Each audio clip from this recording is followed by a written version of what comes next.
Hai semua, perkenalkan nama saya Angela Kesirinanda dari Sekolah Tinggi Pariwisata Trisakti, jurusan Hospitality dan Pariwisata. Di video kali ini, saya akan menjawab beberapa pertanyaan untuk memenuhi tugas ujian akhir semester ini. Menurut Baswasta, pengertian perusahaan perseorangan adalah bentuk usaha yang dimiliki dan dijalankan oleh seseorang, di mana orang tersebut bertanggung jawab penuh terhadap segala kegiatan dan risiko perusahaan.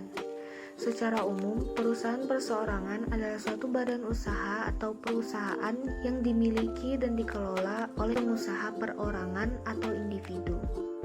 Perusahaan perseorangan pada dasarnya dijalankan oleh satu pengusaha. Pemilik usaha perseorangan ini mengelola perusahaan sendiri dan mendapat keseluruhan dari keuntungannya. Namun, segala risiko yang terjadi pun ditanggung sendiri. Perusahaan perorangan tidak diatur dalam Kitab Undang-Undang Hukum Dagang atau KUHD. Pemilik usaha di perusahaan perseorangan dapat bebas bergerak.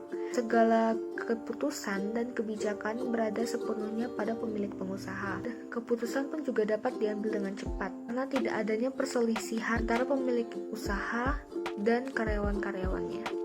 Perusahaan perseorangan saat ini tidak dikenai pajak oleh pemerintah. Usaha perseorangan yang dimiliki secara individu bertanggung jawab penuh kepada pemilik usaha. Namun jika suatu saat mengalami kerugian, maka kekayaan perusahaan yang dimiliki oleh pemilik usaha menjadi jaminan untuk melunasi hutang perusahaan. Meski perusahaan terus berkembang, akan tetapi ketersediaan modal pinjaman dari kredit tidak akan meningkat. Selain itu, modal juga terbatas dari satu orang saja dan tergantung kemampuan orang tersebut. Kemampuan perusahaan juga tidak terjamin apabila terjadi sesuatu pada pemilik usaha. Merger mengintegrasikan dan menggabungkan aktivitas operasional ke dalam satu entitas tersebut. Terdapat kepemilikan, kontrol, dan keuntungan bersama. Nah, alasan utama entitas melakukan merger adalah untuk menyatukan sumber daya, kekuatan, dan kelemahan perusahaan sehingga diharapkan perusahaan akan beroperasi dengan baik dan mengurangi persaingan serta mendapatkan kerjasama yang bisa menguntungkan kedua belah pihak. Perusahaan yang melakukan strategi bisnis merger ini biasanya untuk mendapatkan investasi juga, seperti paham yang dianut oleh sebagian besar perusahaan multinasional di Indonesia, yaitu dengan menambah dan mendapatkan keuntungan sebanyak-banyaknya.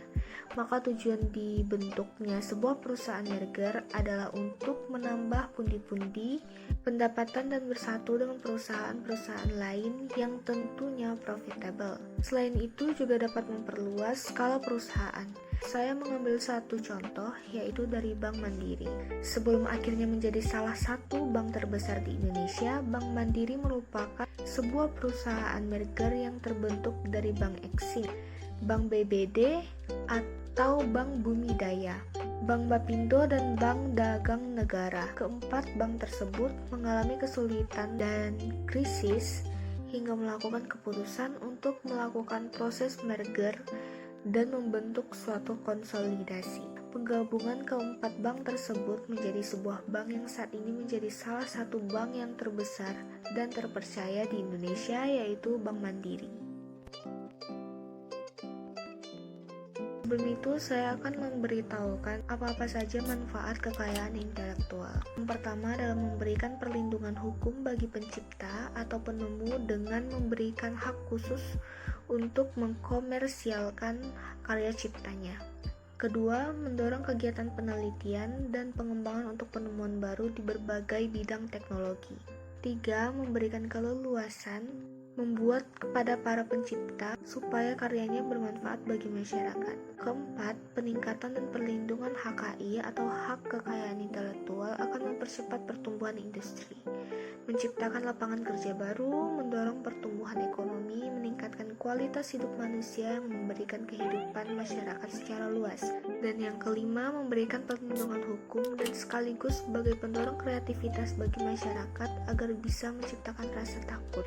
Yang terakhir, yang keenam, yaitu meningkatkan produktivitas dan daya saing produk Indonesia. Nah, dengan adanya hak kekayaan intelektual, usaha yang kita jalankan lebih terjamin perlindungan hukumnya, mendorong perkembangan, dan memberi kemudahan dalam melakukan usaha.